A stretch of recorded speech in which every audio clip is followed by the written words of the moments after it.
Hello, and welcome to another episode of Backlog Brain Rot, where today we will be discussing the definitive results of our community Mass Effect character poll. Joining me today are some very die-hard fans of the series, my usual co-host, Straw Hat. My name is Commander Shepard, and this is my favorite podcast on your service of choice. And Connor. I could have prepared a witty one-liner there too, but I didn't even think about it. Straw Hat's got you beat this time. Yep. That's normally your lane. Yep, and now I'm gonna go commit a seppuku. And as well as our usual co-host, we also are joined by a very special guest, Brandon. Hello. Nice to finally come on and talk with you guys. It's nice to see you. Yeah, looking forward to it. Another new person joining the show. Very exciting. Mm-hmm. So we want to get into this kind of quickly because I have a feeling there's a chance this could go pretty long because this was quite a big poll across the server. So I am a Mass Effect fan too, but I have not played these games in about a decade. So I abstain from the voting. I am just here to run the show and keep us on track. So I'm going to be deferring to the experts here to talk about all the different characters that were voted for. So before we start, though, I'll kick it to Connor, and he can explain pretty briefly how the poll was made. Yeah, if you've listened to other episodes, this should be pretty familiar.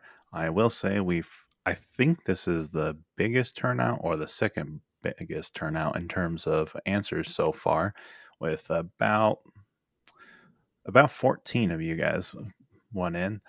Anyways, you guys gave me top 10 for your favorite companions, so the people you could actually bring on missions, plus 2 additional inclusions for the memes. Your number 1 positions would get 10 points, and then it would decrease by 1 and for your number 10 getting 1 point. And then those are all totaled up, and the most points wins. Then anyone who didn't put in a full list, you were still allowed, but your points started at a lower bracket. So if you put in 5 votes, the most points you could give a character was 5. All right. Actually, I did not know that, so it's good to know. Yeah. And then I also asked you guys without points, just your favorite romance, and then those were counted up. And then we got a few shout outs this time as well, just because there's such a great supporting cast in this game. But doing a full favorite character for it would have been a little too intense. So we just left it to the companions and then wanted to give some really quick shout outs to all the other cool characters in the game. I just realized I never voted on my favorite romance couple. Oops. Yes, you did. I did? Did I tell you? Oh, well, you didn't even need to tell me. Okay, I was going to say you should know, but okay, that's good. All right, so before we get into the actual results, I just figured we could briefly talk about your history with the Mass Effect series, if you want to get started first, Straw Hat. All right, so I don't know how many of you guys know this, but I had a 360 over a PS3. One of the reasons was because my one friend wanted me to play NBA 2K with him all the time, so I did that a lot.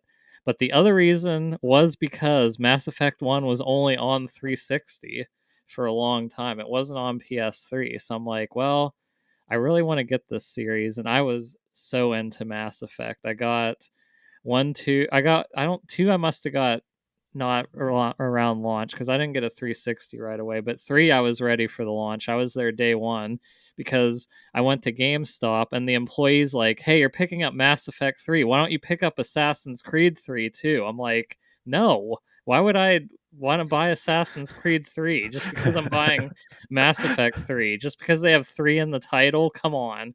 And very hopefully similar that guy, games, totally. Yeah, I'd like to think that guy got fired after that. I just will say, but that's spice. But yeah, I liked it so much. I played all 3 of them on 360. I got them again on Origin, which Connor and I were kind of talking at the beginning before we started recording. And getting the DLC on Origin was a nightmare because you had to have BioWare points and stuff. But sometimes, and sometimes not. Didn't bother getting a single one. I tried, but yeah, I got them all on Origin, and then of course I've got them again now more accessible through the Legendary Edition. So yeah, I've really loved these games, and I've been playing them frequently. I think I played Mass Effect 1 4 or 5 times now, Mass Effect 2 3 times, and I think just 2 times for Mass Effect 3, but that's the one I need to play again. So that's my history. All right, and then for me, it starts a little bit further back because I was practically raised on Bioware RPGs. I remember playing Neverwinter Nights from like age 3 or 4. Of course, I was terrible at it, but I still played it very voraciously. And then Knights of the Republic came, and then Jade Empire, and then around the 360 time, it's like, oh, they got this new one, and it's an Xbox 360 exclusive. Well, for a bit, it was exclusive. A space shooter called Mass Effect. That looks really dope. That's really interesting. But at that point, I was still a little too young as far as my dad was concerned for a game that had love scenes. So, Sex box. yeah. So I was chomping the bit waiting there for a few more years before I could actually play it. Finally, when I was like 12, he's like, yeah, that's fine now. And we got it on the PC, and I played that game through like 3 or 4 times. I was so fascinated by how much more cinematic it was than like Knights of the Republic, and that actually had the full voice acting for the conversations, and I was really playing around with how it would variate with all the different decisions you make, and kind of fascinated too by what things wouldn't variate, but they would still fit like the two different moods. It was very, anyways. But yeah, I just chainsawed through that and then picked up Mass Effect 2. I think when shortly after it came out, or I think it might have already been out by that point, and then adored that one. And then it was just, as you can expect, I was very, very excited for Mass Effect 3 as well. I think in total, I ended up playing the first one like 11 times full through. Whoa. And to the point where when the Legendary Edition finally came out, I was able to nearly 100%, like 99.98%. I just missed 2 of the little collectible things that I hated. I did it in about 10 to 11 hours. Yeah, that's for what's crazy. normally supposed to be a 30, 40-hour game. Wow. So you know this game like the back of your hand. I know that one pretty darn well. Although it's been like, it was kind of fun with the Legendary Edition because I had put enough time that I'd forgotten a good amount of things. So that was really fun. But yes, big time Mass Effect fan, long time. Very nice. And how about you, Brandon? So I got into the series right with Mass Effect 1. I bought a 360 for it. Nice. I was a big fan of KOTOR, and that was one of the main interests that got me into it. It's a really great series. So how many times do you think you've played the 3 of them? I played Mass Effect 1 about 5 to 6 times. Nice. And Mass Effect 2, I played about 3 or 4 times. And then Mass Effect 3, I played about 2 times.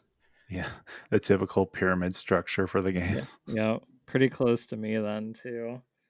What about you, Parrot? Have you played through them all, right? You just haven't in a long time. Yeah, so I probably could have voted, but I don't know. I couldn't remember. It's been about a decade, I think, since I played them. I don't remember. When did Mass Effect 3 come out? 2012. Yeah. Okay, so yeah. So I played 1 and 2 because I was a 360 kid also.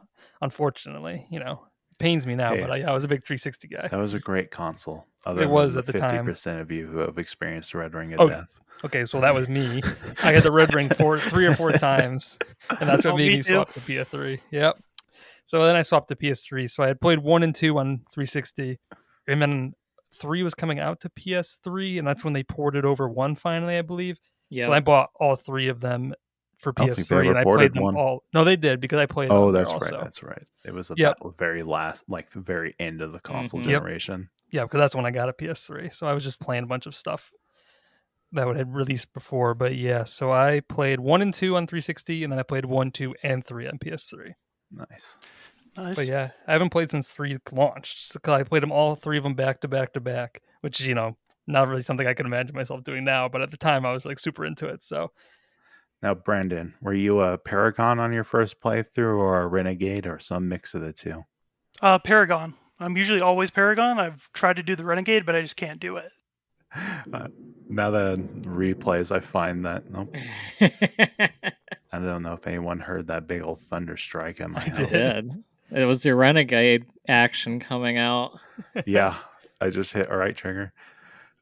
Anyways, now that I'm replaying them in later life, I find there's a lot of points where I'm plenty happy to just take a few renegade actions here and there. It's just like, nah, I don't want to deal with your shit right now.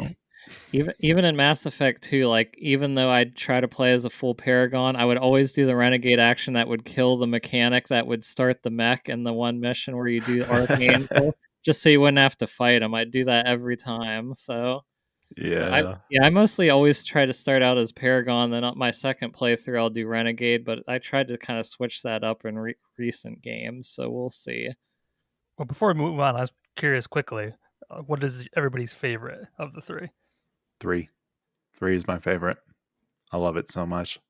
2 is my favorite in terms of the story and the characters. I like the more RPG elements of the first game. Yeah, I also love I love the suicide mission. I still think that's the best mission in Mass Effect. Period. So but yeah, I love all of them, even 3. But I would Yeah. probably go 2, 1, 3. But I need to play 3 again. Maybe I'd change because I think 3 has the best feeling gameplay actually, and I think 3 gets a lot of hate for the ending, obviously. But otherwise, it's a pretty perfect game. Oh, definitely. Yeah, I will say 2 has a lot of moments that are pretty unmatched in the industry still, just in terms of mood, vibe, and execution, and just like the way that finale was so Mm-hmm. good in such an interesting way too. Yeah, I was a 2 then 1 person for sure, but I also liked 3. The only thing I remember not liking about 3 is I'm not totally sure how it works in the port or like what happened, but I remember you like almost had to play multiplayer to ensure you got a Yeah. good ending. I did not like that. Oh, I remember I yeah, had like an that app on my function. phone that like gave me people or whatever it was. It's been a decade, but I just remember doing something on my phone to ensure that I would get the good Yeah. ending. It Yeah, was it definitely was annoying that you had to do it, but actually Mass Effect 3 multiplayer was really good. yeah, we played that for months and years after we were all done with the single player. We were addicted to that for a while. I think I just played it just to do what I had to, and then I just kept going with the story. Yeah. Yeah, I was the same. I didn't get too much in the multiplayer just to help my points in the single player. So I assume because they didn't port the multiplayer over, so I assume now in the new collection, you don't have to do anything special, correct? Yeah, well, they even in the original Mm-hmm. releases, they eventually made it easier to get those galactic readiness points, and then replays. It was always like once you figured, there's another Whoa. one. Yeah, and then replays. It was always pretty easy to get the points because it like carried over or whatever. Gotcha. That makes sense. That's a good thing. All right. Well, I think before we get to the top 10, we should do the quick support character shout outs. If you want to read those off, Connor. Okay, so as I mentioned earlier, there's a big cast of great characters in this game, and I asked you guys for some shout outs and start off the most popular ones, which were Admiral Anderson and our ship helm Joker. So obviously some wonderful characters there, and Anderson's voice actor, who I'm blanking on the name of right now, legendary. Yeah, they were both on my list. I really like Joker. Like he's obviously your pilot through all the games, and I actually like if I almost would have put him in my top 10 if it wasn't just like the main characters. I would have put him in there because I like him so much. Yeah, fantastic arc. Yeah, I'm really a big fan of Joker too. He's a really great comic relief character. He has some like great interactions with Edie. Mm-hmm. Yeah, just all around fascinating character in terms of his writing. And then we had the Elusive Man, which is a very fun kind of counter foil character for the series for Mm-hmm. Commander Shepard. Same objective, vastly different means of delivery. So we got some shout outs from Addie, Ryoichi, Brandon, and Alex. Yeah, he's a great character. The way he kind of ended, I didn't like as much, but other than that, I really liked him the whole way through. And then a little faster with the rest of these. We had Edie from Straw and Narcity, your our friendly ship AI, who then becomes a crew member at some point. Ryoichi and I remembered the venerable Blasto, the loose cannon cop jellyfish. I wouldn't have known his name, but I know who you're Yeah, talking about. the recurring joke in the background of all the Citadel stuff for the game. Love that. And then we got Kelly Chambers, shout out from Bobby and Infinite Inspiration. Uh, I gave a shout out to Conrad Werner, our knockoff shepherd. DB wants to shout out Saren, our first antagonist character of the series. Great villain. Yeah. And then in due form, Ed's shout out was to Kalisa Al-Jalani, the reporter lady you punch in the face. Mass Effect 2, that's one of its most defining moments. That one starts in Mass Effect 1, and then she's a recurring character. Oh, yeah. So you can punch her in 1? I didn't remember You can that. punch her in 1, you can punch her in 2, and I'm pretty sure you can punch her in 3. Yeah, good to know. So, and then Arya Talok, who Alex shouted out, very, what's the name of her? Whatever, very interesting crime boss character. Oh, yeah. Then we got Dr. Chakwas, shout out from Bobby. Yeah, she's good. Yeah, she's kind of one of the most Star Trek feeling characters of the crew. And then this one's an interesting shout out, but Eve, another one from Bobby in the last one. And that's the female Krogan, or the lead of the female Krogans in Mass Effect 3. I was like, I wouldn't have remembered her name, so these are some deep cuts. Yeah. I said it's a fun cast of characters. Mm-hmm. There's a lot of variation. All right. So we ready to get into the top 10 itself? Let's do it. Yep. All right.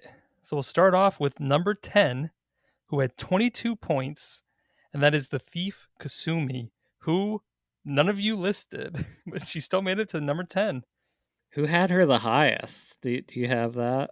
I do have that, and it was Moki. Moki, okay. Followed by DB. Yeah, Kasumi is great. I mean, I did think about putting her on here. She's one of the first DLC characters you can do in Mass Effect 2. And it's fun because you go on like a heist mission with her. It's just you or Shepard and Kasumi, and it's kind of like a James Bond type like mission. You go to this really fancy like rich guy's house he has like all this museum and artifacts underneath, and you dress up in a suit or a fancy dress if you're a female shepherd, and then you kind of go and you have to just kind of sneak in and talk with the locals. And she's like, she can cloak herself, so she's usually helping you, but she's invisible, so she's just kind of talking to you the whole time. But it's a great mission, and it kind of shows her character a lot too. Definitely was a bit of variation. I never got to it in my original playthrough of Mass Effect because of just how annoyed I was with getting DLC for all that. But when the Legendary Edition finally released, I was able to do it. I was like, oh yeah, this was I see why there was a bit of buzz about it at the time. So does she transfer over to 3 or no? Is she just in DLC? I don't remember her at all when I looked her up. You only get her as like a combat crew member in 2, but she does have a little bit of follow-up storyline in 3. Mm-hmm. Yeah, she's a great character. She just was just short of my top 10. She might have been like number 12 or 13, around there. One of the few characters in your party who actually has like their own like love life and concerns apart from Shepard, so that's a bit refreshing as well. That's true, yeah, because her whole point for wanting to help you and go on this mission before you can recruit her is because her lover, like there's like some information she wants to get about them. So she's like the one person you can't romance, or what? Right. Nope, you can't romance her. You know, pretty much, yeah. I like that. That is pretty interesting. Looking through the list of names again, I was like, yep, that's pretty much it. All right. Well, we can move on to our number 9, who will probably have a little more to say because all three of you had them on your list. With 37 points, the Solarian geneticist Morden. Straw had him 5th, Connor 8th, and Brandon 4th. So Brandon, if you want to kick it off. Oh, Morden, he's one of my favorite characters. He's like an incredible character. He has a great storyline with how he created the genophage and eventually how he came to cure it.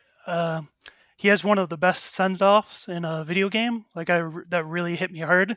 His final moments in Mass Effect 3. Well, depending on how you play. Oh well, yeah. I was trying to remember all the different variations of what can happen there, and I think it varies from wholesomely sad to oh my gosh, why did I do that sad? Yes. Yeah, Morden. I love Morden. He's just like, yeah, he's the one Solarian that joins your crew, and I love that every time you talk to him, he's just like very talking, fast paced. He's got tons of ideas running through his head, and then he sings a song at one point. It's just like he's just one of my faves, top 5. One might say he's a very model of a Solarian scientist. Mm-hmm. I really appreciate how, as a doctor character, he's got a more very fitting to Mass Effect 2. He's got a very wide ranging ideology of what includes helping people, which could be shooting someone who's doing a lot of harm.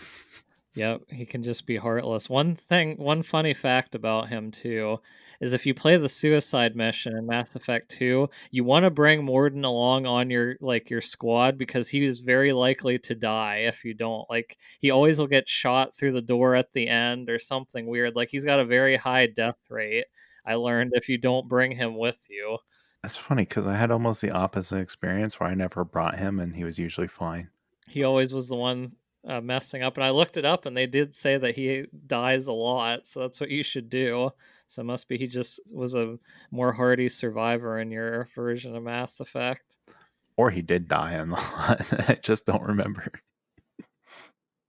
So since we're going full spoilers, I'd love to be reminded, like, how does his story like unfold throughout the games, and how does it end? I do remember him dying, but I don't necessarily remember how it all happens. Yeah, so he was one of the original people who worked on the genophage, which caused a super high stillborn rate on the Krogan population. And then in Mass Effect 2, you get all the backstory of that, and then his kind of like conscious working with all that in the Krogan Wars and why he did all that.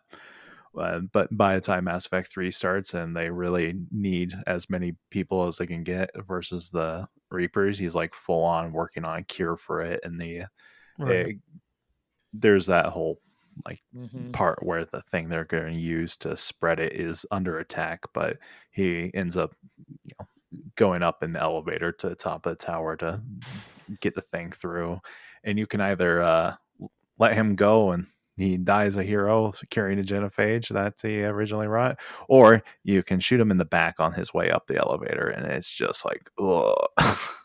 I could never do that, even Renegade. The other cruel thing you can do too is the Council Solarian also tells you just to make them think you cured the genophage, so you can Oh like yeah, do you like can a fake. swap it out, So you can so he'll think that he'll sacrifice himself to do it, and then here you've swapped it out so he didn't do anything and died for nothing. which is even worse than shooting him in the I back know. outright.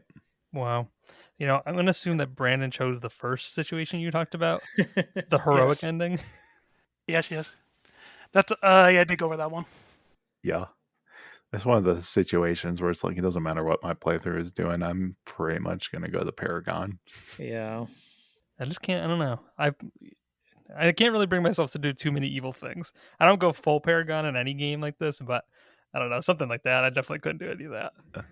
What's interesting to me about that choice is like if I was thinking about it pure logically, I can see a reason why to do it. It's just the circumstances are just so against it from like the matter of heart and just like being good.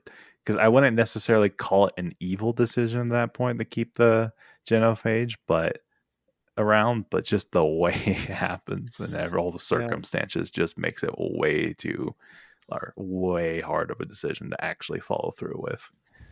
So Especially props to with the writers there. Yeah, especially with the bonds you form with actual Krogan teammates and just Krogans in general, it can make it even more difficult. Like Eve, even like you said, because you get to know her more in Mass Effect 3 a lot. Yeah. So kind of an easy decision, but it's not like it's not like I'm just going to kill things because I enjoy killing things kind of decision. So So you're saying that you shoot him in the back 100 times out of 100. no, Basically is that's what I'm getting, but no, that's okay. no, We'll no. move on to a character you must be very similar to, who had 38 points. Subject 0 Jack, who Connor did not list, and Straw and Brandon both had 7th. So Brandon, you can start again. Oh, she's a really great character. I love her like doesn't give a shit attitude, badass personality. She has a great loyalty mission that involves the abuse Cerberus did to her and the conflict in that with Miranda. She has a great romance where she like opens up more to you.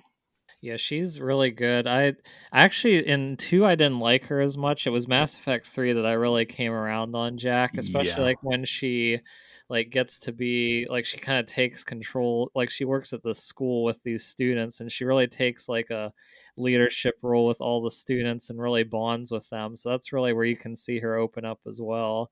And then she just kind of continues to grow from there. But I did like her loyalty mission in 2 because you go to like her old place where she was like abused and mistreated, and you kind of hear more about that. But yeah, people like to look off Jack because she's just got like, especially in 2, she's just like full tattoos, barely any clothes on. Where 3, she gets a cool little ponytail and definitely looks a little less psychotic at times. But yeah, great character. Yeah, she's great. One of the more underrated characters in my opinion. Yep. Yeah. I would say they definitely I'm generally not a huge fan of her archetype, but I would say they did a pretty good job of keeping her over the line of just being silly psycho and actually being the kind of like, okay, I understand your like why you are the way you are and I can kind of work with it, but it's uh still kind of an archetype that rubs me the wrong way sometimes. So she wasn't close to making your list then. Not really. Although I did really like her appearance in Mass Effect 3, but I just considered that a little bit of a smaller part as far as voting goes. Who had Jack the highest? The highest was DB. Okay. Cooper's a big Jack fan, it seems. Ryoichi also had her high. Number five? His number 5.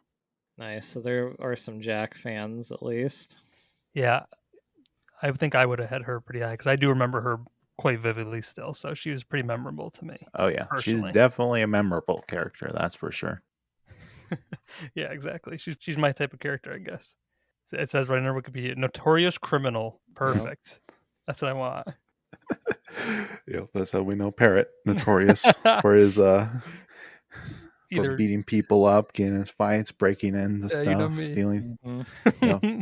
So number 7 was interesting to me because I know that she is quite the controversial character in our Discord server. I think there's probably a debate about her once a week. If that might be generous, it might be much more recent. I'm more really frequent scared what you're saying here. I'm not sure who this is, but I'm a little worried right now. 44 points. The Cerberus officer Miranda. Okay. Yep. And Addie wept. Yeah. So Straw had her 6. Brandon had her 9th, and Connor did not list her at all. Whoa! Oh man, Addie's And gonna now be Addie's coming. gonna kill me. Yeah, and he compliments your waifu picks usually, Connor. So oof, good luck. Yeah. Yeah. This was a character who very much has big fans, just not enough of them to push the polls very far. I wasn't sure exactly where you were going with that comment at first, but especially since Legendary Edition really cleaned up some of the camera shots that Miranda had from the original Mass Effect 2, but I'm just thinking numbers right now, Strong. I'm just thinking numbers. Addie had her at number 1, Bobby at number 2, and Alex at number 4. Because it's not Graham. I know that. Graham voted for one character, and it was not her. So I actually had her the highest of us 3 then. Yep, out of the 3 of you. Yes, you did. Okay. Yeah. So see, Addie, we're always battling between Miranda and Leora, but I'm the one who came through for you here at having her as high as I did. But yeah, I mean, Miranda, I think she's a really good character. Obviously, she's on my list, but I really like her loyalty mission in 2 because I think it even carries over to 3 a little bit because it's a lot Yes. dealing with her sister. Actually carries over to 3 quite a lot.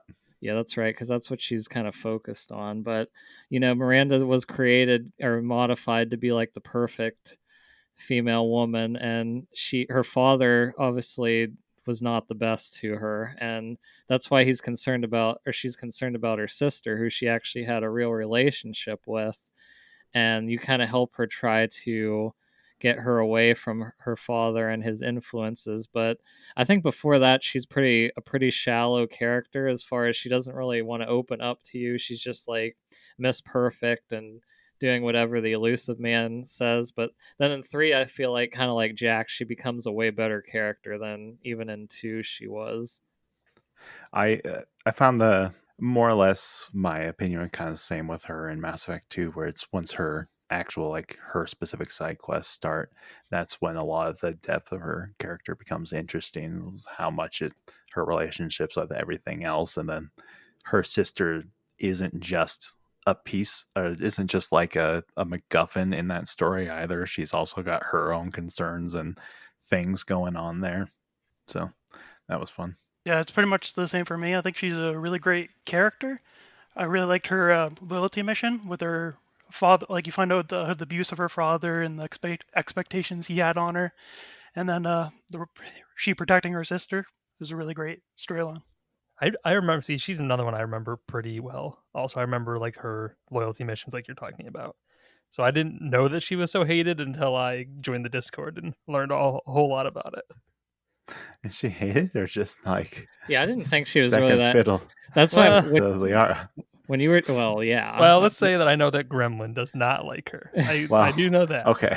Second fiddle, try third fiddle, because there's like another character we haven't talked about yet in front of her, I'd say. But I was so scared you were gonna say Ashley. Somehow Ashley snuck into the top 10, and I was about to freak out here. But we're still good. I mean, she still might be in. I don't know, No, but she's the one that's really hated, correct? I'll just yeah, she is. I just let you know here and now, 2 people voted for Ashley, and other than Addie, she got 1 point from. Yes. It was 9 points from Addie and 1 point from Bobby. That checks out. Yeah, I'm not really a big fan of Ashley. She's probably one of my least favorite characters. The problem is I still kind of like Ashley more than Caden, and that's the problem in Mass Effect 1. One of them has to Yes. survive. So Caden does get quite a bit better in 3, but I agree that he's not the greatest in the first I game. know. Yeah, he's so just not present in Mass Effect 1. My friend said he purposely set out to play Mass Effect and save Caden in one playthrough, and he still at the last second saved Ashley. Like, he just couldn't do it. Several times. He's just like, dude, you just have such red shirt energy going on here. Ugh, it's rough. But anyway, so yeah, that was Miranda, I guess. All right, we'll move on to number 6, which is another character that all 3 of you had. I think that is the case for the whole rest of the list, which I don't think is very surprising. So number 6 with 47 points was the Geth Legion. Ooh boy. Straw, you had 8th, Connor 4, and Brandon 6. Ooh, I respect you guys. I should have put Legion higher because I really do love him. He's so cool. Not only are the Geth already a super awesome looking design, as the AI robots that are like partially organic and they got all this variation going on, and those just completely memorable look of the eyes as they it's just such a cool design. And then suddenly you have this one show up with a sniper rifle, which is already, if anyone remembers from the top 10 weapons, you're in good place with me if you show up with a sniper rifle. And he's got he's got Shepard's old destroyed, what do they call that? N7 armor. Oh, yeah. Like grafted to himself. And it's like, oh, suddenly there's this Geth who's doing something sentimental, and like I just love talking to them, and just the way that they since it's a collective of Hmm. small intelligences all coming to consensus, and just all the dynamics of how that character is written and developing there was just a lot of fun for me when I was playing through those games. Yeah, he's a really awesome character. I was surprised to see him after Mass Effect 1, just what you learn about the Geth, and then you have him come into Mass Effect 2. It was great seeing his arc and him developing his own individuality in Mass Effect 3. Yeah. Yeah, he's just. I always like when he's just Shepherd Commander. That's always how I always like it. Like the noise the Yeah. Geth make too is so iconic. But yeah, I also think he serves as a great, like, it's not really a rival, but it kind of is to Tali, just because the Quarians and the Geth have such a Yeah. history together, because obviously they created the Geth and then they revolted on them. But especially in 3, I feel like Legion really shines with, because you have to make kind of decisions like what you want to do with some of the Geth. And you're Hmm. kind of at odds with Tali depending what you do. But it's always hard for me, as much as I love Tali, not to side with Legion as well, because he's such an impartial character too. He's not like, doesn't have any biases. He's just making the most logical decision that he can. So, He's kind of like a puppy. It's mhm. like a consciousness that's aware, it's been aware of itself for a while, but it's still trying to figure out what exactly that means, beyond just survival. And I thought it was really interesting how, like, his companion mission in 2 was you blowing up another group of Oh yeah. Geth. And so it's like, well, we kind of we kind of might have to do this just to keep us from becoming reapers and things like that. There's lots of interesting decisions. And in 3, you have that part where he's like narrating the history of the Geth, and then Hmm. if you play your cards right, you can get the Geth and Quarians to uh, Yep. set things aside and go the Tally and Legion route. I want to say that's what I did because I remember when I played it, I did like all the like as good as you could be. That's how I was. I remember. Yeah, it wasn't too hard to get on both their No, good sides. it's really not. Legion is like such a cool looking character. I Yes. So forgot. dope. I forgot a Mhm. little bit, so I was like looking up all the characters before we recorded, and as soon as I saw them, I just like, oh yeah, I totally remember now. Like the huge sniper, yeah, just something so cool about that. Yeah. And he has like the huge gaping hole in him too, that you can see like the wires go through him, which I think just makes him look even cooler. He's like a hardened warrior. Yeah. And then he's the one member who you don't go out of your way to recruit. He shows up in the middle of one of Yeah. the like key point missions, like deep in enemy lines, and he just shows up and you're like, oh, this was a surprise. So before we move on to the top 5, I'm just curious: were there any of those that we talked about already that you were convinced were going to be in the top 5? I thought Miranda might be higher, honestly. I thought so too. Yeah, I'd say the same. Miranda, I thought she'd be top 5. I was hoping Morden would be higher because I had him, Yeah. but yeah. Other than that, Jack. I'm not really surprised. Legion, yeah, he's kind of where I thought he'd be, but yeah. So not. Kasumi, I'm surprised, made it into the top 10. That's true. Yeah, that was the one that was really surprising to me because that is one, like I said, I didn't even Yeah. remember who it was. I will say this top 5 are pretty much exactly what I expected. All right, Let's we'll get see. into it then.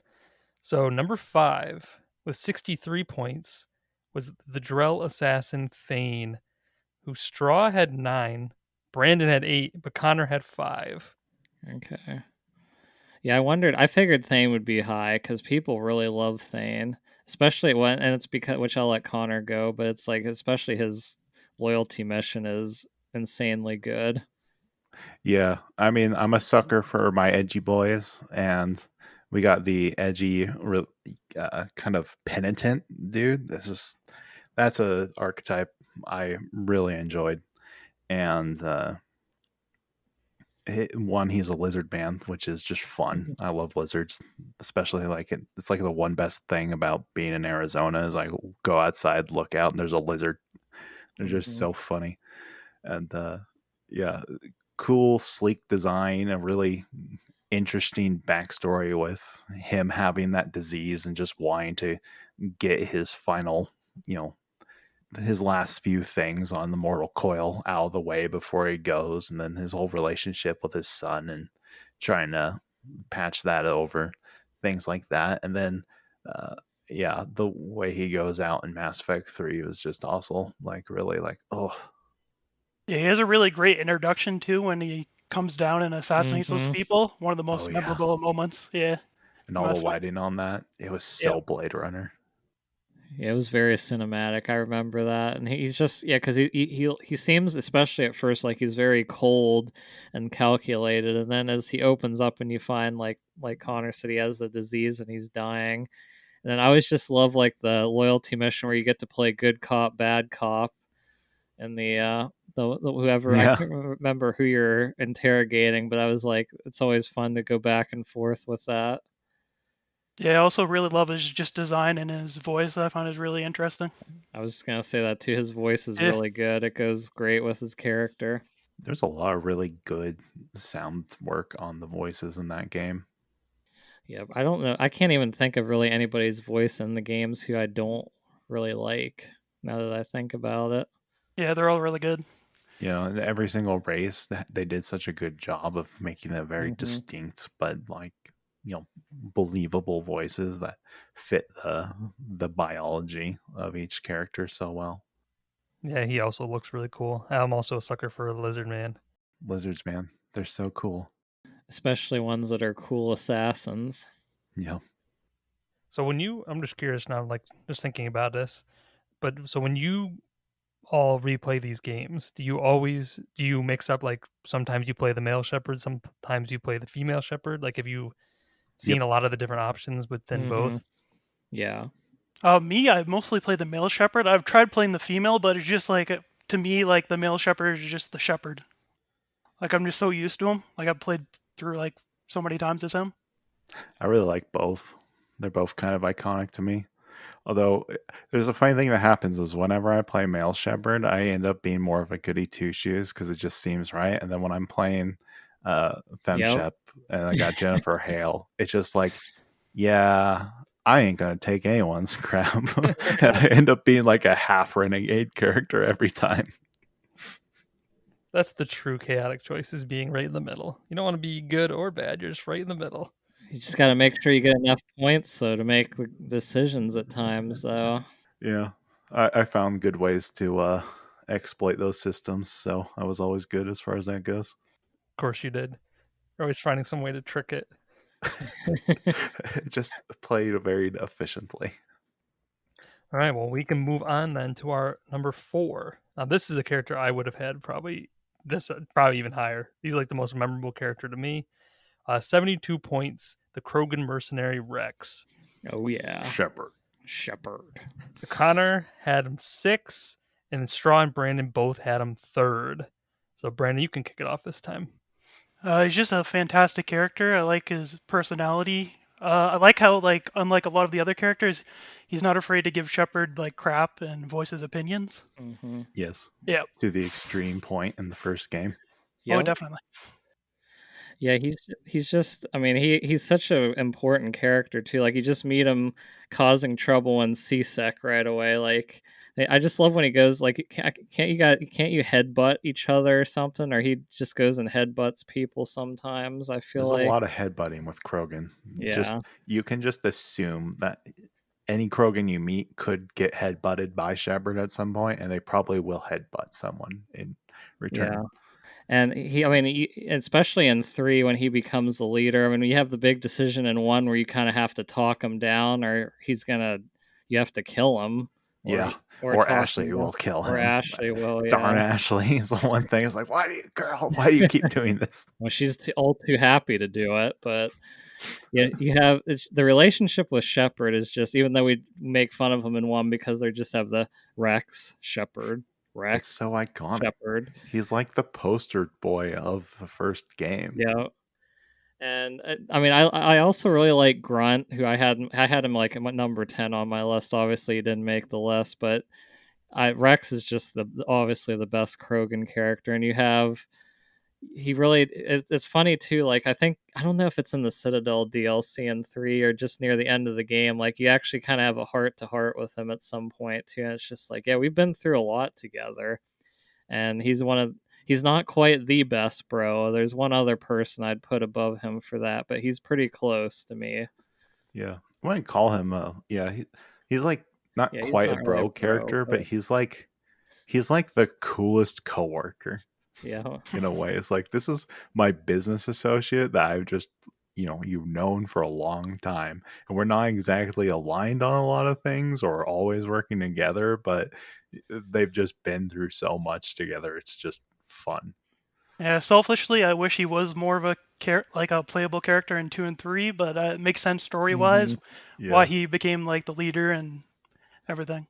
Yeah, I love the role he's in from 2 on. It's just really fun to have like an old party member there. And Yeah. his personality as a leader is hilarious. Mm-hmm. Like yeah, he was just. I think he headbutts like the lead worship leader or whatever in charge. Just like goes because there are some The especially in shaman. two, yeah, the shaman, that's it. And because in 2 there's like some clan rifts forming. He just like goes up and beats them down. It's like, calm down, I headbutt you, and then they're like, okay. Very Krogan.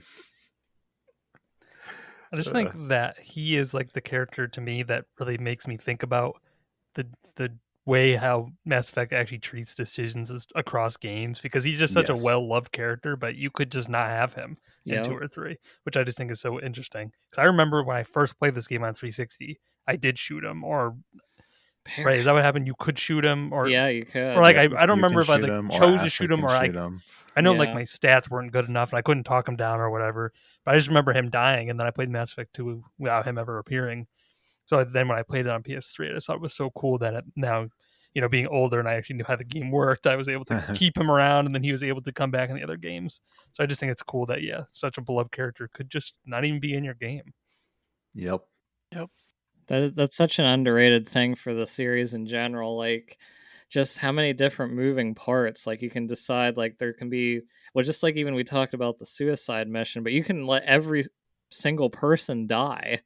And so none of them are in Mass Effect 3. And it's the same for like the council at the end of season, or at the end of the first Mass Effect. There's so many decisions you can make that change it. Yeah. And while in terms of plot, it's gotten a lot of criticism in retrospect for how not a whole lot changes with the plot.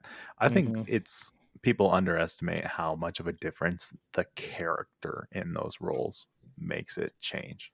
Like, eh, compared to the other guy who shows up, Rex is just such a compelling. Like, Mm-hmm. if he stays in the role, it's so compelling, but you get a different flavor if it's the other guy. It's not bad. I would say worse, but it's like it's different, and that's what's cool about it. I think no matter what path I chose, I've never let Rex die, so I don't even know what his like replacement is like. Yeah, he's definitely. I don't remember too much about him either because it's been so long. It's just like, I can't do it. I need to have Rex. Yeah, Yeah, you gotta have Rex. I did let the council die, but their replacements are so boring. They're just like no name people. It's just like, ugh. Yeah. At least the council people I can hate that I know. So Yeah. What happens if you don't if people die in the suicide mission? Well, all their storylines in there for like the ones who are like, if Kasumi dies, it's just that's it. And yeah, Mass Effect 3, you'll never see her the end of her little storyline there or stuff like that. because you do Oh, get some new members in Mass Effect 3, so they can fill the void that Right, if yeah. you lose all your party Yeah, that's probably a members. big reason why the characters in Mass Effect 2 aren't as like a mainstays in 3, just because they could die, so they couldn't Right. make them fully playable Mm-hmm. party members as much. yeah. I think the only party members you absolutely had to have in Mass Effect 1 were Ashley, Kaden, and I think Liara. So those 3 other members can just be completely gone from the rest of the series. Which is crazy. Actually, it might be required for Tally to come back in 2. Well, yeah, I know you do have to. I think you do. You might have to But then, recruit her. But yeah, she you can definitely miss Rex and Garrus. Yeah. And in either case, Garrus and Tally can both die in 2, and then there's 2 members that are just gone for 3. Yeah. It really is crazy.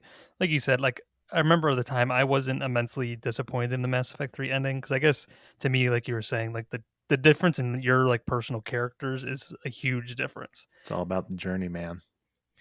Yeah, and I mean, if you think about it, there's still really no game series that has like carried over that many decisions into like other games based on what you do. Yep. Not a lot of them. Not many I can think of, anyways. I honestly No. can't think of any. No, I I can't mean, think of any either.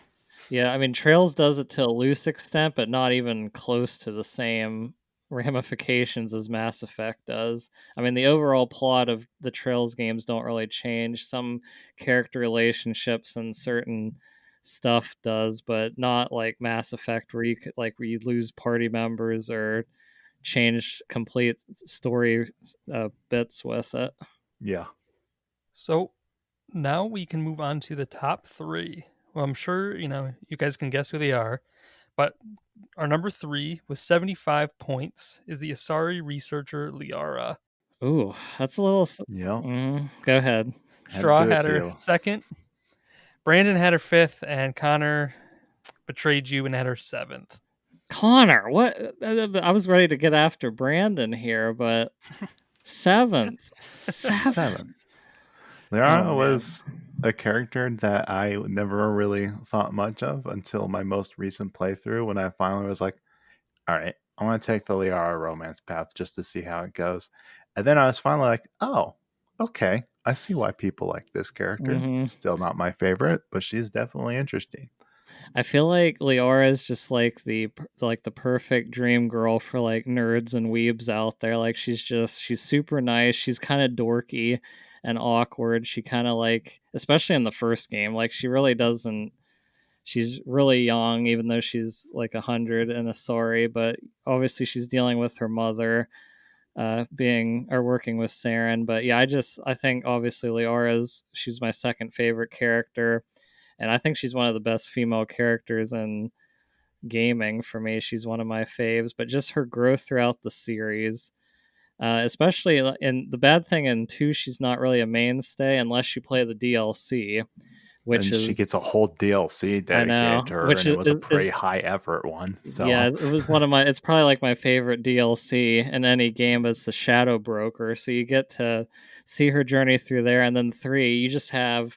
If you guys have seen like the payoff at the end with Shepard and Liara, like what they go through together, and just talk about it at the end, it's like it tears you up a little bit. Like she's just such a nice character. Like she's I mean, I would say she always had your back, but in 2 there, she kind of didn't for a little bit, yeah. especially when because she's worried about obviously you're working for Cerberus now, and but you do kind of see her struggles with it with dealing with that situation in the Shadow Broker. But yeah, she's fun to use. She's a great party member. Obviously, you use those biotics, and yeah, it's just I thought she was going to be number 2, but that's okay. I had her number 2, so I won't be too mad.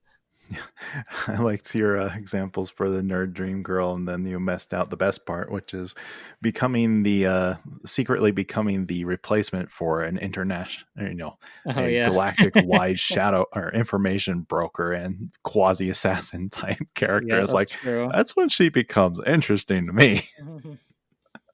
Yeah, she's a really amazing character. I like her growth from like this naive researcher in the cold and calculated shadow broker.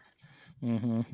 She has my second favorite romance, and I feel like her romance feels like it's designed to be the canon one. Hmm. It almost does. Definitely is. I have to admit that. Apparently, I have a soft spot for canon romance Because they options. get the best effort. Yeah, I thought this. So yeah, Leora definitely. I always. How far? Who had her? Did anybody have her higher than number 2? Nope. Not me. Are you just me in general? Moki had her at number 2. You had her at number 2. Ryoichi had her at number 2. RCT had her at number 2. Okay. Yeah, I don't think anyone actually had her at number 1. Well, there is a correct number 1 choice, Yeah, I was which gonna say I'm sure. Looking at Yeah. the points, it kind of seems like almost everybody had the same number one, but we will get there in a little bit. So Liara had 75, so she actually was not particularly close to getting in second. I'm sorry to tell you, Connor. Straw Hat. Yeah, don't apologize to Connor about No. this. Don't apologize. Yeah, I'm the one who won. Yeah, Connor always tries to win, and he did in the second place. So with 89 points, the Quarian Tali. So Straw had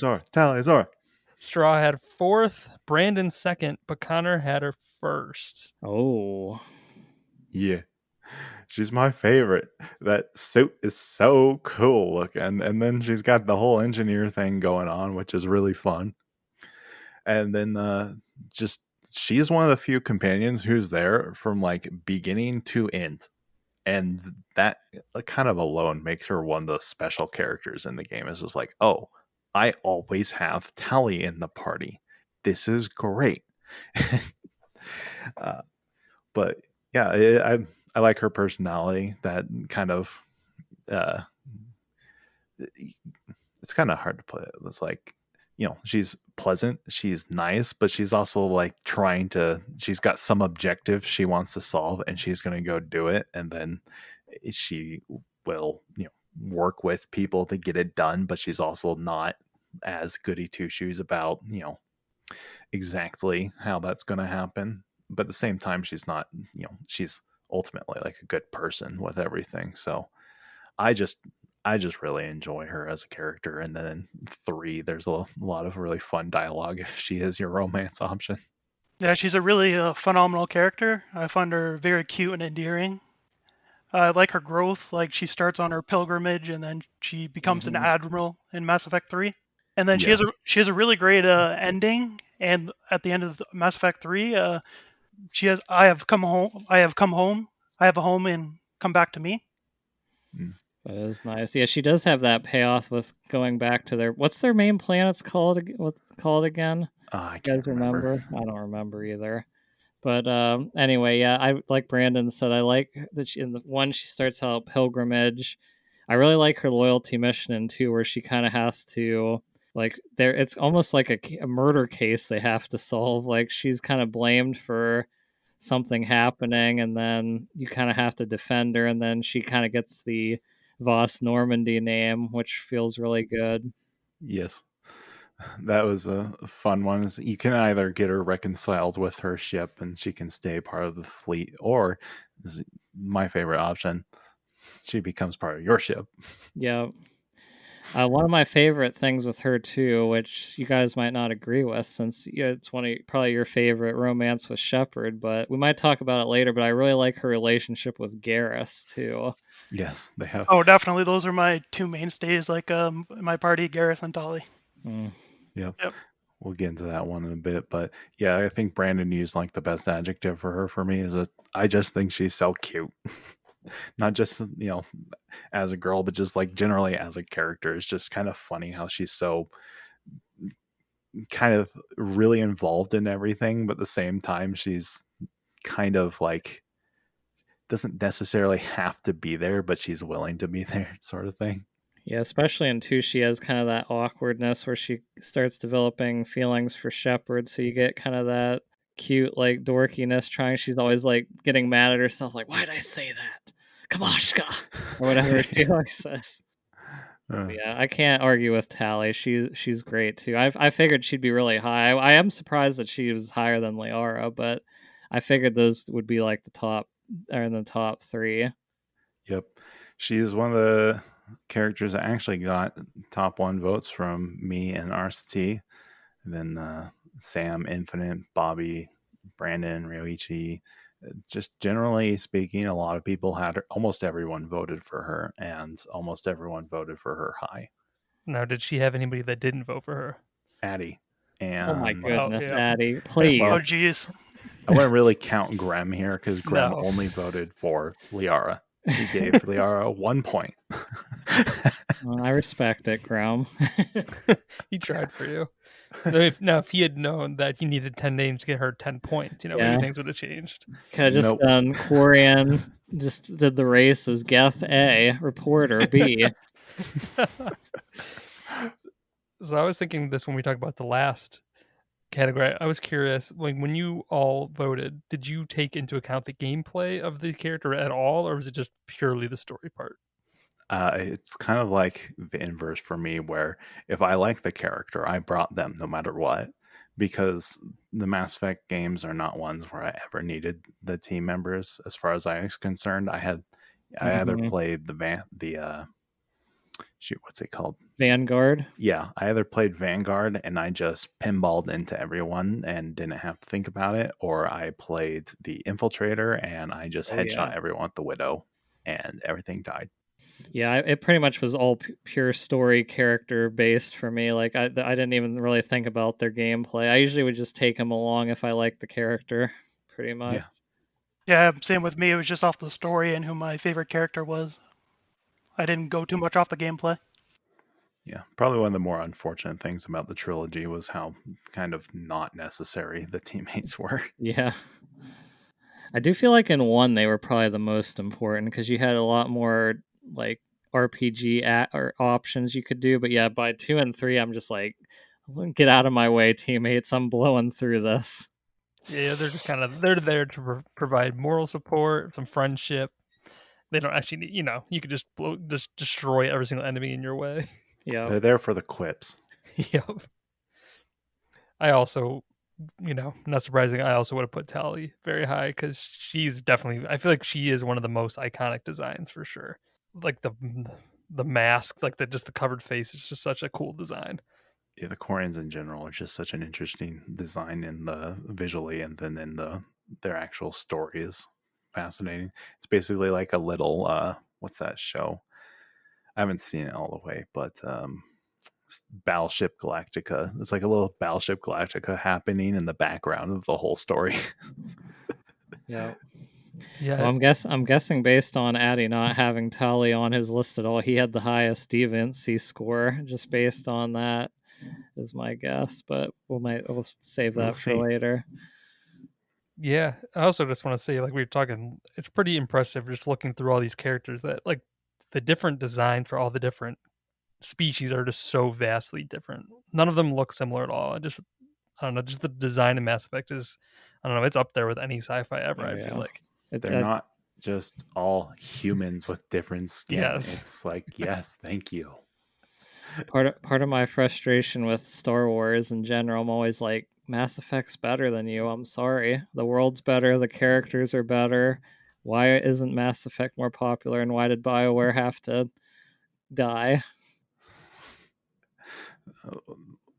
Number one, not a movie. Number two, not a giant merchandise empire. Yep. We did get a Mass Effect anime, which I never, or like a movie, which I've never seen, but Yeah. And some comics and things. There are other things. Some expanded universe content. Yes. So I think we all know who number one is, but before we get there, I'm just gonna briefly shout out a couple characters that didn't make the cut that we found interesting. Uh Addie's Shepherd got 10 points. yeah, I was gonna Yes, shout he out. did. I told Addy I would shout out his Shepherd because he's basically become like a Chad emote of Addy's own commissioning, but his his Shepherd is definitely something. I'll give him that. It's It's very become iconic. iconic. Yeah, it's It has. thanks And, to Addy's own part in it, but it and me is making it for him. Me making yeah. the emo for him. His own commissioned iconic joke. But yes, shout out to Addy's Commander Shepherd over You, everybody else's Shepherd. well, you said that 4 points came from Moki, so Yep. Moki had Addie's Shepherd pretty high. 2 people voted for him. Oh, so who was it? Addie and Addie Moki. and Loki. Yeah. Wow. You know what, Addie? You got one other person to vote. That's impressive. And so is the other shout out our other meme pick. Yeah, Connor gave 8 points to the Mako. Yep, it was a valid option. I told everyone. I was the only one who voted for it, but that Mako, Mass Effect 1, that was my buddy. That was my pal. That guy had my back. Well, I love that thing. I'm glad somebody did, because I tried not to use it if I could, because it left me on my back on upside down a lot of times. So And then you press spacebar and the physics would go wild and it was fun. Yeah, I never hated the Mako. I always liked it. I mean, it was fine. I actually thought you might vote for the Normandy, which is also, I love the ship, the Normandy. What a great design that was. Oh yeah, Oh it's yeah, I guess iconic. that should have been on the list as well. Oh well. Fantastic ship, actually. Now that you say it, probably my favorite sci-fi ship design of all time. Oh yeah, it's such like a great hub area too, which I also love. Yeah. So you're saying that a car got votes, but not one single Mass Effect Andromeda character made the cut, huh? I don't think they No, were allowed, and even they if they weren't allowed. were, They weren't allowed. This was an original trilogy. yeah. So are we going to have an Andromeda episode? I just want to know. The people are asking. Things will be seen. We'll see. I think let's see if I can remember any of the Andromeda characters. Just don't worry about it for now. Instead, let's pour one out for our boy Jacob, who was a character who got the person in the round who got 1 point. I gave him 1 point. Yeah, I don't really like Jacob. I gotta say, he's like the definition of boring to me. Yep. And then we had Zaid and James Vega, another 2 0-pointers. I almost gave a shout out to Zaid because I kind of like, he's just so crazy. Like he's just like the one-eyed crazy man that like just runs around with a flamethrower. Like you got to respect that a little bit. Yes, he's very much of, well, we hired a mercenary for you. Yeah. And then you talk to him, it's like, you did in fact hire a mercenary for me. Mm-hmm. Poor James. And then one last little interesting note. Samara got 0 points, but her daughter Morinth got 8. I respect it. I like more than Samara too. So That was funny to me. I forgot about all these people you said. So basically, no one voted for the humans. Yep. Boring. Did anybody else? I voted for Grunt. I gave him 10. Did anybody else vote for Grunt? Grant was in 11th place. He was off from the top 10 by 1 point. That's good because I did like Grunt. I mean, I think he pills to Rex, of course, but I still think he was a pretty great Krogan. I just love the Krogan. And Caden surprisingly actually got 3 points. Did Ryochi vote for Caden? Nope, Infinite did. Okay. All right. I think that's all the interesting bits I have out of the way for that before we get to. Wow, who would you guess is number one with 117 points? Not even close. We said that third wasn't very close to second, but second is not even moderately close to first. So Garrus, believe it or not, is number one. Straw had him first, Brandon had him first, and Connor had him second. So Straw, you can start talking about this wonderful guy. Oh yeah, this was like the easiest. If you had to bet on something, Garrus winning first in this contest was number one, easy bet, because he's the best bro. Like he's in all the games. He gets better each game. Yeah. So much dynamism to his character. It's just like he goes through so many different ordeals, but he's also the same person going through it all. I mean, in one, he's just like in the CSEC being like, these roles suck. I don't want to do any of this stuff. He's like, I'm going with you so I can do more things. It's like, okay, cool. Then in two, you just find him hunkered down in this one hallway, sniping everybody that tries to approach him, nicknamed the Archangel, just like being the ultimate lone wanderer there. He's just doing that. And then in three, Vigilante. you have the vigilante. And then in three, you have the ultimate bro moment with, well, if you're playing male shepherd, or female shepherd, probably the romance. But one of my favorite moments, of course, is doing the shooting the bottles. And of course, I let him win. I let him win. I don't know if anybody else did, but you got to let Garrus win. Oh, you've got 100%. I mean, you can let him win. Connor would never. It wouldn't be much of a rivalry if I went easy on him. It just meant so much to him. He's just such a bro.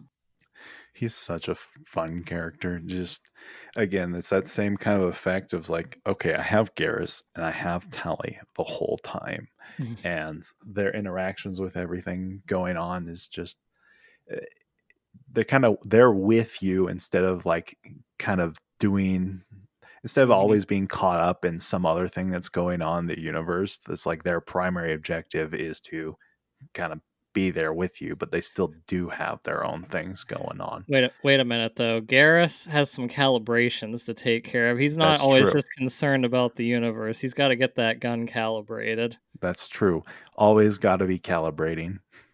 I love his interactions with Edie in 3. It's just like that one moment where he pulls out a little trick to get the calibrations on just like a 0.01 like 1 2 percentage more than Edie thought was possible. It's just like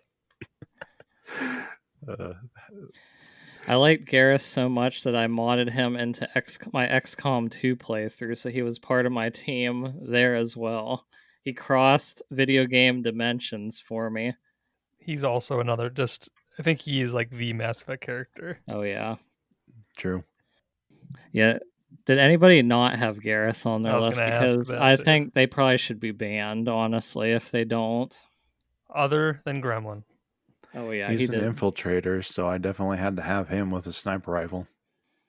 I think the only time I ever replaced him was when I had Legion. I I could remember see it. playing the game. I always just had him in my party at all times. Yeah, same. So is he also a good like? Well, we'll talk about the romance in a bit, but I'm curious. Like, is he also considered like the best of the male romances, like the male romance options as well? I don't really know. Yeah, personally, I haven't romanced him, so I'm not too sure about that. Now you mean as female shepherd, right? Yeah, that's what I mean. Eric? Yeah, because I don't think you can romance him as male shepherd, but I mean, I've from what I've heard, that's a yes. But yeah, I don't know for sure either. The ladies also be loving Garrus. Mm-hmm. Who knows I if don't. that statement is valid, but we'll assume it is. I don't blame him. He's got the scar. Mm-hmm. Yeah, he's badass looking. It's all about the scar. But yeah, I just like I really enjoy going through his different like moral quandaries throughout the game of how much vigilantism is good versus uh how much do you actually do need to have like a tether or need to like work with other people going on and things like that. It's it's just it's a really fun little counterbalance, like kind of a reflective thing for Shepard as well, because Shepard is essentially kind of doing the same things, but they don't always go off with the same level of success as his little archangel stunt or stint demonstrated. He also probably is benefits from being one of the few characters we talked about that's been like a main character in all 3 games, right? Right. Oh yeah, him and Dolly benefit Yep. definitely a lot from that. Yep. They were the ones that never doubted you really at all.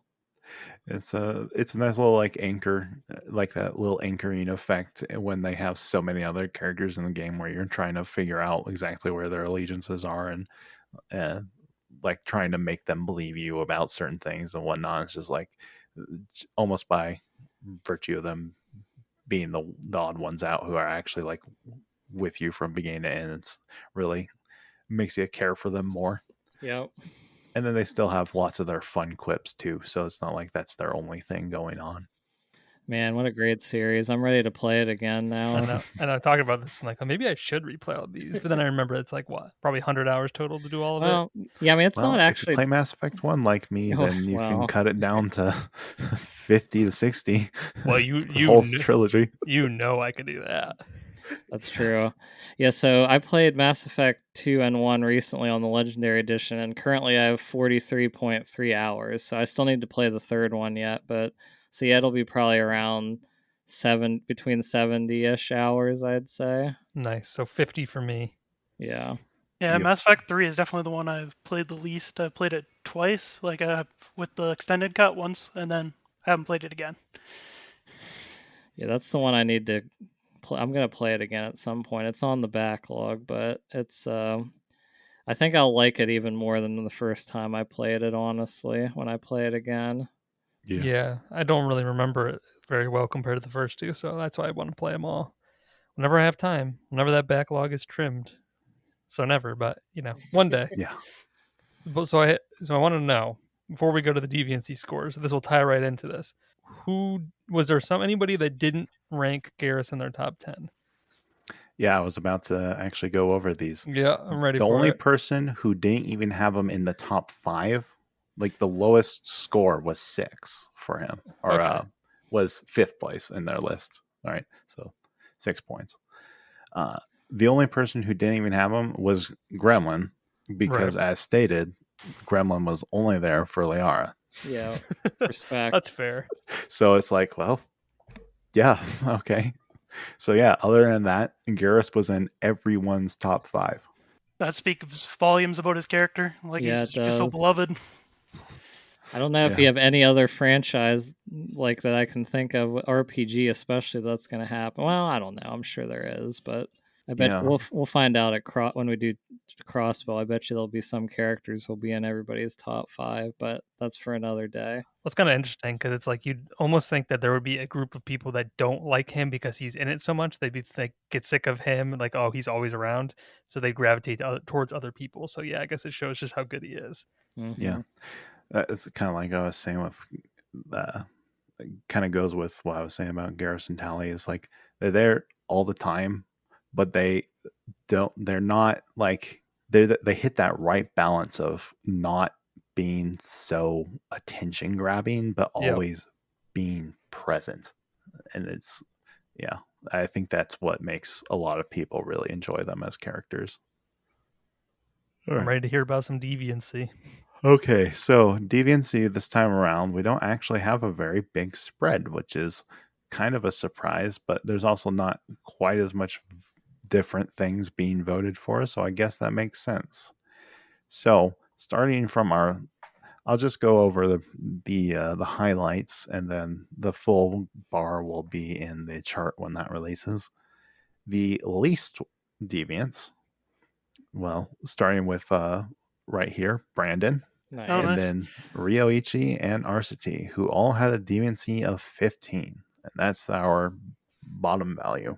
Well, Rio. I think it was just Edie that didn't make the list that was on mine. Okay. Yep. Yeah, your biggest deviancy score was from Morden. You were off by 5 on that one. Oh, yeah. And then see, Straw had also a very low one at 17, with his biggest deviancies being Morden and Thane. Mm-hmm. And then I had a 19, so also pretty low, and mine were Miranda and Liara, and then a little bit from Jack. And then at the other end of the spectrum, our highest deviants, although there's a exclamation to this, which I'll explain in a second, our highest deviants were Addie and Ed. Wow, really? What a shock. Ed's case, it's mostly because he only voted for 6 people instead of the full 10. So that definitely Swayed impacted him. his Yeah. a lot. But Addy did vote for the full spread, and he only had Tally at, like, what was it? No, he didn't have Tally on the list, so that was 9 points. He doesn't like Tally.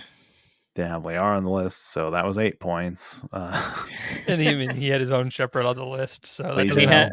And he had Ashley, which I'm sure is like nobody had other than one person, I think. So yeah, although that doesn't necessarily add to his points since she That's didn't show true. up in the top 10. He was off by 5 points on Miranda and Legion and Rex. So, highest deviancy here. Except for, well, this is just a product of math, but as you can imagine, since Graham only voted for one character, he ended up with 54 points. That's that. Nice. So we moved quickly to the romance, which seemed like it wasn't too varied because you said there's 14 votes, and the number one romance was Liara with 6. So that's a very large chunk of them. Yeah. So even though they didn't pull through for you in the scores, almost, like half the people who actually voted for a romance were like, yep, Liara was the most interesting romance out of all of them. Yeah. I think it's because also, I mean, the ones who voted for Tali like the Tali Garrus romance, which if you don't romance Tali or Garrus in Mass Effect 3, they'll get together. So, I was completely unaware of that, actually. Yeah, I wasn't aware of that because I always usually romance Tali. oh, I thought that's it was just a funny. fanship. Yeah, you'll have to no, they actually do. There's like dialogue. It kind of shows them. You like, I can't remember if you catch them in the room, like snuggling or something like that, but you'll have to look it up. But yeah, there's definitely something real there. And then Miranda actually got the second most votes at 3. Her voters were big fans. Of course. And then I got betrayed, and Tally only got 2 votes. So it's just you and Probably you Brandon? two. Yeah. Yep. And then the only 2 other unique votes were Morinth, who got 1 vote from, I believe, Alex. All right. Well, we got to Nope, talk he with. was Miranda. Okay. It was DB. DB gave 1 to Morinth. We might need to And have a then- talk with him because there's some unhealthy relationship going on in that life, is all I can say. And then Infinite gave a shout out to Kelly Chambers. Yeah, I did like Kelly too. I wonder, nobody talked about the reporter in 3. What was her name? Was it Diana Allers? Was that her name? Oh yeah, the one who was like Like the IGN the IGN lady. person, yeah, randomly. That one was always a little awkward for me because it's like very obvious it's the lady from IGN. And speaking of bad voice acting, she was like so deadpan when she talked. She's like, "Oh, Commander Shepard." It's just like it was by far the worst one. But yeah, that's that. I'm glad you got your romance win at least, Straw. Yeah, that makes me feel a little better. You got your character at 3, but that wasn't enough for you. You also needed to win the romance. That's true. Well, at least I didn't have my Campanella disaster of last time. So So normally that would be all we have, but I believe I've been told we have a very special segment. Yes, we do. I worked out a deal, or well, I shouldn't say I worked out a deal, but when I received the vote from a certain special someone in the server, it inspired me to give a certain game a little more representation this time around. Oh boy, here we go. I just sent you all the pre-recorded clip I recorded with him from the server-sponsored opinion terrorist Ryoichi. Oh boy. So we're giving this right. guy a platform. So you want us to listen to it now, like all yeah. together? So on count of 3. So when I say 1, we'll just all click the play button, and we'll listen along, and you can give your opinions or like give your responses in real time. Right. Although obviously he won't hear it. And then you can groan in pain afterwards, and I will be here to hear it. All right. Okay. With me now to speak about this vaunted part of the series that everyone just adored at its release is Ryoichi, straight from Finland. How are you doing? Thank you. I'm doing good. I just wanted to come here and support a good game that you are probably going to bash during the main podcast. Oh no! And I'm of course talking about Mass Effect Andromeda. Oh no! Which is a good game. I was not expecting this. I finished it. That's true. I finished it. I got the 100% mark. Everybody's dipping out right now. And I was all down for it until the end of the first month. Yeah. I played it when it first came out. And of course, I was also a bit wary about it because coming from the main trilogy. But I really ended up enjoying the game. I think it was a really good first part for a new trilogy that we're never going to see now. Rest in peace. Couldn't even bring the Quarians back. Yeah, trilogy, nice. Ryoichi. Yeah, that's true. But I do think it gets a lot of hate, and I understand where that hate comes from, but when I look at it as its own game, I do enjoy it a lot. I think it was a really interesting setup for a new trilogy, and I really like the premise of you being these like expeditioners going to an unknown universe and discovering these alien races and the new planets and I'm having painful trying to find a new flashbacks home. now. I think there's something that I really enjoy about those kinds of like stories. Yeah, the premise was good, not the execution. I gotta go see how much Andromeda is on Steam right now. I do have it on Origin, but it's $12. What a random price. Oh, it's on sale. I will say that as a science fiction fan in general, I was very excited by the just placing it outside of Andromeda while still placing it within like an actual universe and not just some fake I'm one. like kind of tempted So- to do this. Oh, are you going to give it a replay now? He's selling you. That was Yeah. really cool part of it, and everything being switched up was definitely a great setup. Execution wise, I'll leave it to the viewers to argue. Yeah, I ended up enjoying the story. Like I said, I think it's a good first part, but unfortunately, we're never gonna see how it would have played out.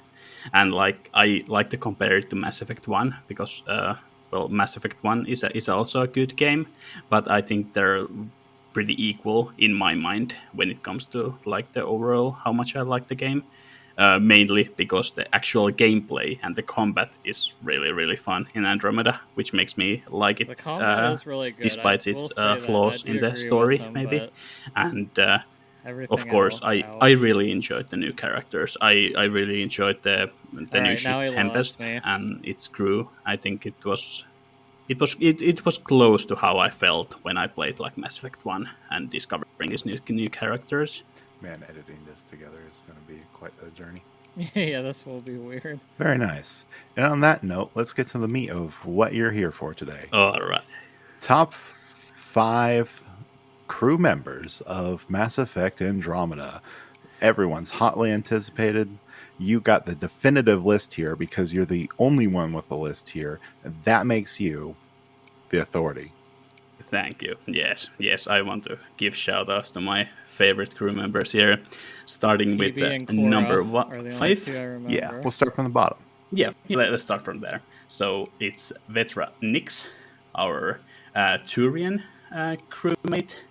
I really enjoyed this character. I feel like she brought like something new to like the Mass Effect universe or as your crewmates, being like this like big sister character.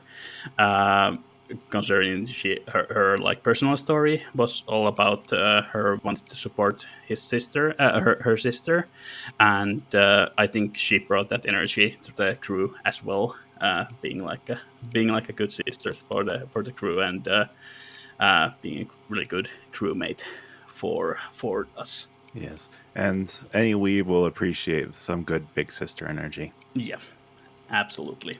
Then we have number 4, which is Liam and Liam Costa. And I think Liam is the best, like, how would I say, best human bro character in the Mass Effect like universe. I think he brought like great That's positivity through his personality, and most importantly, his whole storyline throughout the game is organizing like this massive movie night for the crew. And as a movie lover, I can truly appreciate that energy. I laughed like later was like the whole game like through the first mission he was talking about I wanna have a movie night, and then throughout the game there's like side missions where you gather all the equipment for the movie night, and it ends after like before the last mission you have the movie night, and I thought that was like really fun. Yeah, of all of the side quests I have forgotten, somehow I remember a clip from his where you're in a ship that has the gravity going wonky. Yeah. Yeah, I thought he was fun, and he has that perfect bro energy for me. Like not too like cocky, but having that like positive energy. Very nice. All right, and then we have number 3, and also the best romance in Mass Effect Andromeda, Suvi Anwar, who is not a companion or a squad member, but is the science officer of the Tempest and of your crew. I don't remember who his favorite romance character is either. She's one of the ones who sat in the helm. Is she an Asari? Nope, she's a human. Okay. Yeah, I don't remember her. I love her. She has such an adorable personality, especially in the romance storyline. But she also has something very special to her because she is the science officer. She is like the master of all the science stuff in the game. But she's also a religious person, and I always like those character archetypes who have to battle between the science and the religious side of the character, and I thought that was like really interesting to me. Plus, her accent is like perfection. Yeah, it's an archetype that's not tackled too often in a lot of fiction, or at least not a lot of popular fiction. Yeah, and then there's number two, which is Lexi, the Pero, who is the doctor of your crew, and I don't have much to say about her except that she is the Asari doctor who is played by Natalie Dormer of Game of Thrones. Ah, She is just amazing. I don't So- have much to say. It's just the voice actor. I love Natalie Dormer. so the simp pick. Yes, that's the simple. Totally. I'm still mad at BioWare that they didn't allow to romance her.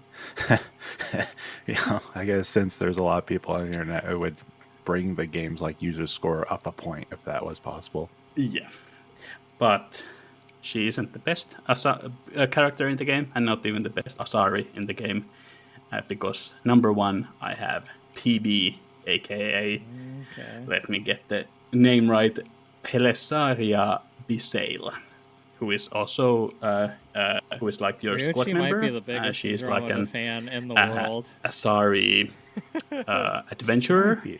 But what I really like about her character is that most Asaris in the Mass Effect universe are very stoic and composed and very dignified for the most part.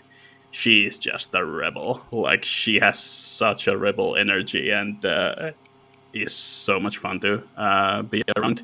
I thought her introduction when you meet her at the excavation site in the first planet was so much fun, and she brings that a little bit the annoying energy to the crew, which is definitely required because a lot of the characters are quite stoic but I think PB brought very good energy to the game as well. I remember her being very much kind of a Jack character, but less psychotic and more just crazy.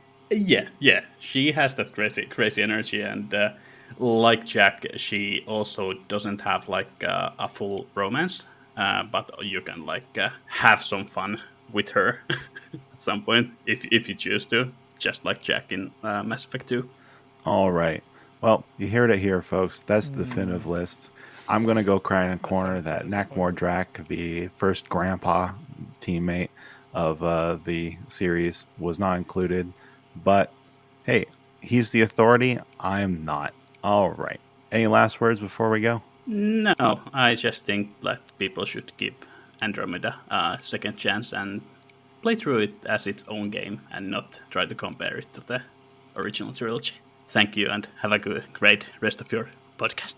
Thank you for joining us, Ryoichi. See ya. Bye. I'm just like, I always did intend to give Andromeda another chance, but why even at $12 does that seem like way too much? Like, I think I'm gonna maybe want to, if it ever goes down to like $5. Yeah, it's not really worth it because they're never going to make a sequel or fulfill the story or like where everything was going. Yeah, that's a lot of why I actually did like a lot of stuff that was going on with the game. It was technically a mess at a technical level, but I'm used to messes. But from the story side, they left so many threads open, Yeah. and then they're just like, just kidding, we don't know what we're doing, and just dropped development of any DLC, so no Quarians are coming back. They just dropped the multiplayer, which I was having fun with, and it's just dead. So those little things are what make me look back and go, I hated this in at the end. And the open world stuff I wasn't tired of then, but I am a little more tired of now. Yeah. But I was willing to enjoy it at the time. So, the See, for betrayal. me, it's like it reminded me a lot of Dragon Age Inquisition in some ways, which made sense. But I Yeah. felt like a lot of the stuff that worked for Inquisition didn't work for Mass Effect. Like, I enjoyed a lot more of the look at the resources at this spot or do this in Inquisition than in Andromeda. It just got kind of old quicker, I feel like. It was almost like the opposite. I was like, I didn't want to do any of that collection in Dragon Age because you just had to walk around and it was so slow. Although it did make really interesting worlds in Inquisition, which made it more interesting. But yeah, I thought the movement and all that made it tolerable to me in Mass Effect. It was fast enough. Anyway, yeah, thanks Ryochi for making me have flashbacks to my days. And thank the three of you for sitting with my little experiment here. It was I like fun. a nice top 5 within our top 10. And I mentioned Andromeda as a joke, but I'm glad that it got true representation on this show. Yeah, by someone who's just, really genuinely interested in it. How could I say no to that? We found the one fan and we gave him a platform, and I appreciate that. And now I need to leave and go cry in the corner like Connor did back then. So Yep. He's our sponsored channel terrorist. Oh boy. You know what? At least he wasn't on an episode destroying something I liked or vice versa, or promoting something I hate. I'm glad it was just Straw. Well, that's it for me. Yeah. Well, that was a wonderful way to end this special episode. Brandon, thanks for joining. Hope you had fun. I'm sure you can be on again sometime. Yep. Thank you for having me on, guys. It's been fun. Yeah, it's good having you. So for us, it looks like we know we're going to have our usual updates, but we have quite a lot of shows planned for the next few months. We're going to be doing a Mario 64/Sunshine episode for the Platformer Club, the much anticipated Conquer episode. We're going to do, I can announce, we're going to do a top 10 2D Mario game episode with some very special guests, and a Spider-Man episode. So we got a lot coming. And Connor and I are continuing to play 100-hour games like Baldur's Gate 3, so we have no life. Yeah, and Lord knows I'll have a lot to say about its combat, if nothing else, when I'm done with it. So yeah, maybe there's a special episode about that coming up too. But until then, we will catch you next time. See you later. Sayonara. Peace, boy. Yep.